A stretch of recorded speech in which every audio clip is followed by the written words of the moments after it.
Hello मेरे प्यारे दोस्तों, कैसे हो आप सब। स्वागत है आप सभी का आपके अपने YouTube चैनल ऑनलाइन इस पे। दोस्तों आज का लेक्चर बेहद ज्यादा इंपॉर्टेंट होने वाला है क्योंकि आज का लेक्चर सिर्फ और सिर्फ एसयूएल फर्स्ट सेमेस्टर एनईपी 2023 के जितने भी स्टूडेंट हैं उनके लिए रहने वाला है। जो आज का लेक्चर है वो हमारा है हिस्ट्री ऑफ इंडिया सी 300 ईस्वी वाला। जो भी आपके पास में हिस्ट्री है इस बार उस हिस्ट्री में 300 ईस्वी आप पढ़ोगे, यानी पूरा पाषाण मध्य पाषाण काल के बारे में पढ़ोगे। बहुत ज्यादा पुराना है, यानी 300 ईस्वी पूर्व, 300 ईस्वी से पहले क्या क्या घटनाएं घटित थी, क्या क्या हुआ था हमारे भारत के अंदर या फिर पूरे वर्ल्ड के अंदर, आप लोग यहाँ पर जानोगे।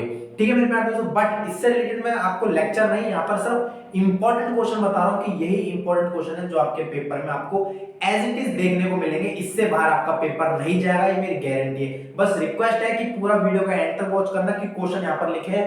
हाँ, चाहो आप स्क्रीनशॉट ले सकते हो, आप और स्मार्ट बनो तो बन जाओ, बट यहाँ पर मैं आपको क्वेश्चंस के साथ साथ बहुत ज्यादा इंपॉर्टेंट चीज बताने वाला हूँ जो आपके लिए बेहद ज्यादा जरूरी है। क्योंकि अगर आप लोग कट करके देखोगे तो वो सारी इंपॉर्टेंट चीज आप मिस कर दोगे। ठीक है, तो चलिए दोस्तों वीडियो को शुरू करते हैं बिना किसी के साथ। और अगर आप लोग मतलब पहली बार तो प्लीज चैनल को अभी सब्सक्राइब कर देना, साथ में बेल आइकन को ऑन कर दो, वीडियो को लाइक करके हर जगह शेयर जरूर करना। चलिए पहली बात। दूसरी बात कि इन सारे क्वेश्चंस के जो पीडीएफ है आपको टेलीग्राम चैनल पर अपलोड हो जाएंगे, लिंक डिस्क्रिप्शन बॉक्स में दे दिया है। पहला क्वेश्चन है, भारतीय इतिहास के उद्देश्य से क्या समझते हैं। भाई भारत का जो इतिहास है, भारत का जो बहुत पुराना इतिहास है, उसका क्या उद्देश्य है हमारे लिए, उसका क्या उद्देश्य है हमारे भारत के लिए, फिर पूरे वर्ल्ड के लिए क्या उद्देश्य था, इतिहास का क्या उद्देश्य था, क्या एम निकलता, वो आपको यहाँ पर समझाना है। भारतीय इतिहास के साधन का वर्णन करें, मतलब भारतीय इतिहास के क्या क्या साधन थे, मतलब उस टाइम पर कौन कौन से साधन थे, सॉरी यहाँ पर साधनानी साधनों का वर्णन करें। मतलब भारत के इतिहास में पहले जब हम पूरा पाषाण काल की बात करें तो उस टाइम पर भारत में कौन कौन से साधन थे। सबसे पहले कृषि उस टाइम आई थी, 300 ईस्वी से पहले की कृषि, अब की नहीं है, 300 ईस्वी से पहले की कृषि है। लाइक जैसे औजार बनना स्टार्ट हुए थे, जो संसाधन थे वो सारे सबसे पहले वहां से निकल कर आए थे। भारत के इतिहास से जो सबसे पुराना इतिहास है कौन सा, 300 ईस्वी पूर्व से पहले का। ठीक है, दूसरी बात, ये वाला क्वेश्चन जो आपके पेपर में पूछा जाएगा, न्यू एजुकेशन पॉलिसी, जिसका एनईपी की मेन फुल फॉर्म होती है नेशनल एजुकेशन पॉलिसी के थ्रू। अगर ये क्वेश्चन आपका बनकर तैयार होता तो 15 मार्क्स का क्वेश्चन 100% के 15 मार्क्स का क्वेश्चन बनकर तैयार होगा, इससे बाहर ये क्वेश्चन नहीं जाएगा।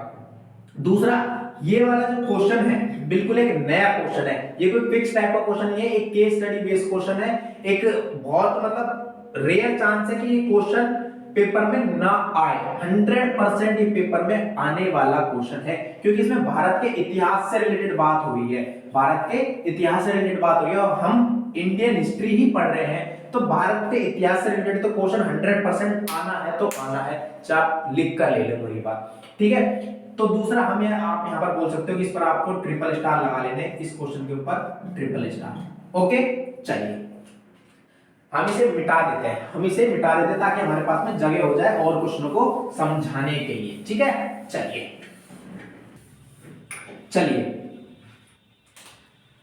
क्या बोला है, अगला क्वेश्चन देखिए। अगला क्वेश्चन क्या इंपॉर्टेंट है या नहीं ये चीज समझते हैं। बोला है भारत की पूर्व पाषाणकालीन, यानी बहुत पुरानी, मींस जो 300 ईस्वी से पहले की थी पूरा पाषाण, उसको हम बोलते हैं पूरा पाषाण काल, है ना। पूरा पाषाण, मध्य पाषाण उसी के अंदर आता है की अवस्था को समझाते हुए उनका भूगोलिक क्षेत्र एवं सांस्कृतिक विशेषता पर प्रकाश डालिए। उनकी संस्कृति कैसे थी, उनका भूगोलिक क्षेत्र कैसे था उस टाइम पर, हमारे भारत का कौन सा जब पूरा पाषाण काल चल रहा था उस टाइम का आपको यहाँ पर समझाना है। बहुत ही इजी वे में मैंने अपने लेक्चर के अंदर ये बताया हुआ है। 4 यूनिट में कंप्लीट कर चुका हूं लेक्चर्स की, 4 यूनिट। तो अगर आप लोगों ने वो नहीं देखी तो प्लीज वो लेक्चर अटेंड करना बहुत ज्यादा जरूरी है, क्योंकि वो 4 यूनिट ही आपके लिए बेहद ज्यादा इंपॉर्टेंट है और उन 4 यूनिट में से ये क्वेश्चन तैयार किए गए हैं। दूसरी बात, ये क्वेश्चन मैंने अपनी तरफ से नहीं उठाया, ये क्वेश्चन जो पेपरों में पूछे गए हैं पहले से, जो पेपरों में पूछे गए हैं। दूसरा, जो पेपरों के अकॉर्डिंग बहुत ज्यादा इंपॉर्टेंट क्वेश्चन है वही क्वेश्चन है ये, वही ज्यादा। ठीक है, दूसरी बात 15 मार्क्स का क्वेश्चन आपसे पूछ जाएगा। ठीक है, सिर्फ इंपॉर्टेंट क्वेश्चन है। क्या है ये क्वेश्चन आपका इंपॉर्टेंट है, ज्यादा इंपॉर्टेंट क्वेश्चन नहीं है लेकिन इंपॉर्टेंट है, राइट। चलिए इसको भी हम देख लेते हैं, इसको भी मिटा देते हैं और अगला क्वेश्चन देखते हैं। तो ये वाला क्वेश्चन कंप्लीट हुआ कि भाई कितने मार्क्स का था, ठीक है। चलिए तीसरा क्वेश्चन आप यहां पर देख सकते हो। तीसरा क्वेश्चन क्या है, बोला है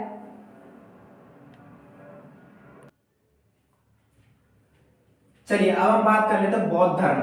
बहुत ही इंपॉर्टेंट, अभी मैं कह रहा हूं बहुत ही ज्यादा इंपॉर्टेंट क्वेश्चन बनेगा ये वाला, बहुत ही ज्यादा ध्यान से सुनिए। यहां पर ध्यान दो है लोग, कहां ध्यान आपका, यहां पर देखिए। बौद्ध धर्म के प्रमुख तत्वों का स्पष्टीकरण कीजिए। ये क्वेश्चन आपको ना बहुत ही ज्यादा घुमा फिरा के पूछा जाएगा। मैं क्या कह रहा हूं, ये क्वेश्चन आपको बहुत ही ज्यादा कंफ्यूज करने के लिए पेपर में घुमा फिरा के पूछ जाए, क्योंकि इस बार आप लोग पेपर दे रहे हो एनईपी के थ्रू, नेशनल एजुकेशन पॉलिसी के थ्रू, जिसे हम बोलते हैं न्यू एजुकेशन पॉलिसी के थ्रू आप एग्जाम दे रहे हो। तो ये क्वेश्चन इतना से मैंने यहाँ पर सिंपल वे में लिखा क्योंकि सिंपल वे में पूछा गया पिछले साल, तो इसलिए ये क्वेश्चन इतना घुमा फिरा के पूछ जाए कि आप लोग आपकी बत्तियां गोल हो जाए कि आपको करना क्या है। इसलिए आपसे रिक्वेस्ट है कि इस क्वेश्चन को जितना ज्यादा हो सके तैयार करना, बहुत ही ज्यादा इंपॉर्टेंट क्वेश्चन है और ट्रिपल स्टार लगा लो इस क्वेश्चन के ऊपर। प्लस आप लोग न्यू स्टूडेंट हो, मैं अपनी लैंग्वेज बताता हूं आपको, मैं ऐसे क्वेश्चन को क्या कहता हूं, वीआईपी कहता हूं मैं ऐसे क्वेश्चन को। तो ये वीआईपी क्वेश्चन है, बहुत ज्यादा वीआईपी क्वेश्चन है, पेपर में पूछा जाएगा और 15 मार्क्स का क्वेश्चन होगा। ठीक है, आपका हर एक क्वेश्चन 15 मार्क्स का ही पूछा जाने वाला है। चलिए आगे बात कर लेते हैं और जल्दी जल्दी जल्दी जल्दी जल्दी जल्दी जल्दी जल्दी ओके।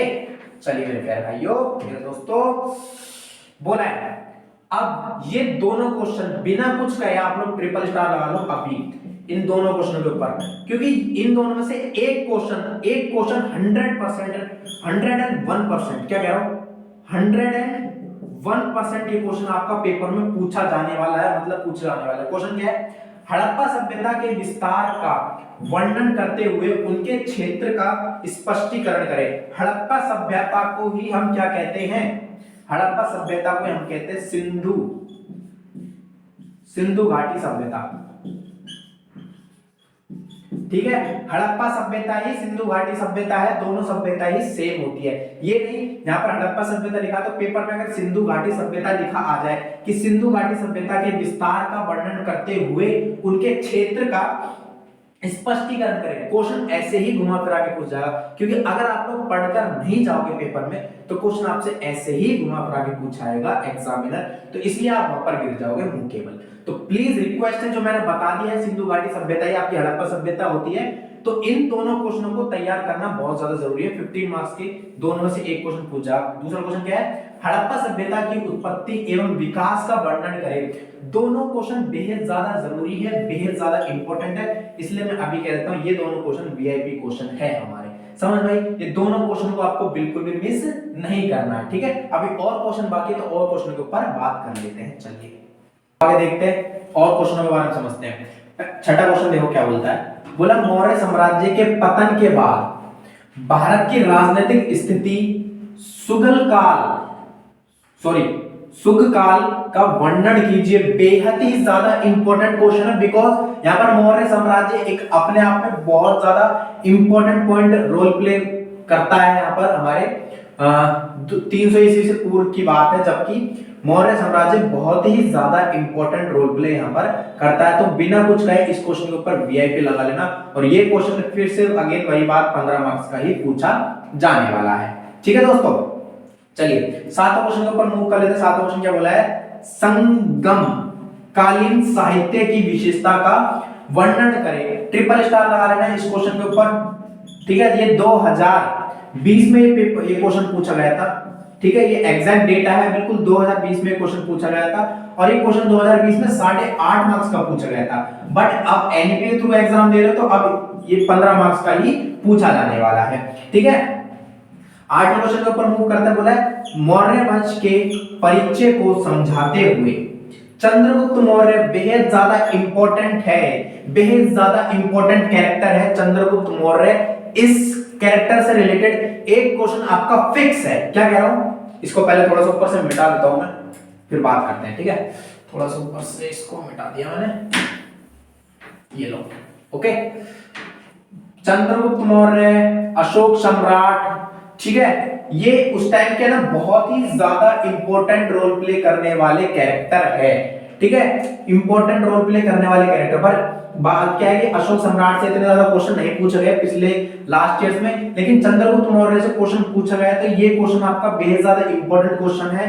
बोला है चंद्रगुप्त मौर्य के प्रारंभिक जीवन, उपलब्धियां और साम्राज्य विस्तार का वर्णन कीजिए। मतलब जो चंद्रगुप्त मौर्य था उसकी भाई क्या क्या उपलब्धियां थी, उसका साम्राज्य का विस्तार कैसे हुआ था, ये सारी चीजें आपको इस क्वेश्चन के अंदर बतानी है, और तब जाकर आपको मार्क्स मिलेंगे पूरे 15, और ट्रिपल स्टार इस क्वेश्चन के ऊपर लगा लो, ठीक है, प्लस 100% ये क्वेश्चन आपके पेपर में पूछा जाने वाला है, राइट।